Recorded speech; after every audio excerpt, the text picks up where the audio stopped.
ये को माछ आपा ଏଇଟା ହେଲା କେରାଣ୍ଡି ମାଛ କୁହନ୍ତି। କେରାଣ୍ଡି କୋଉଠୁ ମାଛ ଆସିଲା?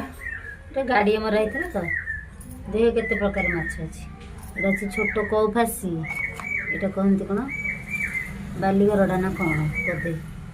ଆଉ ଏଇଟା ଯେଉଁ ସରୁ ସରୁ ନା ଆମେ ଜାଣିନେ। ଏଇଟା ହେଲା ସୁନ୍ଦର କେରାଣ୍ଡି, ହେଲା ପ୍ରିୟ ମାଛ। ହେଲେ ଏବେ କ'ଣ ଖାଇବା? ଆକୁ ରାତିରେ ଖାଇବା। କ'ଣ ପାଇଁ? ଆଜି ଯିବେନି କି ଦେଶ ପଚାଶ କାହ୍ନା ପିଇସାଙ୍କର ମନ୍ଦିରରେ?